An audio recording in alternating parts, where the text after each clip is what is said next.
Hello, and welcome to the Let's Talk About the Battle of Oxford and How It Affected the US Without Offending Anyone show. This is gonna be tough.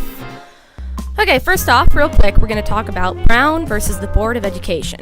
Basically, the court decided that most of America was wrong and that the segregation of schools between black people and white people was unconstitutional. Okay, then comes this guy, James Meredith.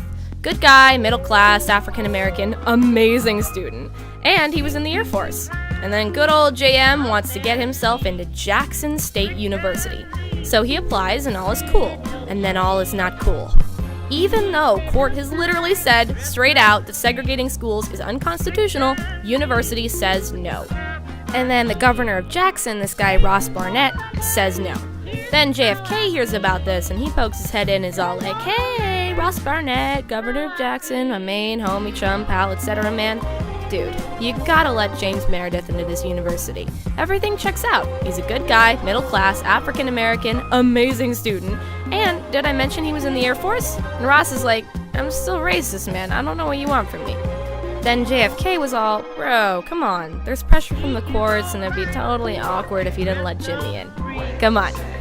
So, Ross agrees, reluctantly, and sends the Mississippi Highway Patrol to escort James to his dorm on the first day of class. Apparently that wasn't enough, so JFK sends in the 70th Army Engineer Combat Battalion on campus, and the sight of all these military dudes start to freak out the segregationalist students because they heard a black guy was on campus, and these guys are in between them and this apparently blasphemous person. This crowd around them goes from 200 to 1,000 to 3,000 angry students and other faculty members. It got increasingly violent, and the troops eventually had to release tear gas, fight off other people, and even fight for their lives to defend James. At the end of the mayhem, 166 U.S. Marshals were injured in the melee, and 40 soldiers and National Guardsmen were wounded. 2 men were murdered that night. James Meredith became the first black man to graduate from that university.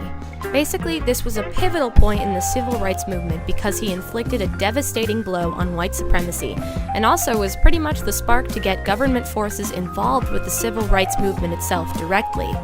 James Meredith made the government see that what they were doing was not enough, and for that he stands in history as an outstanding member of society.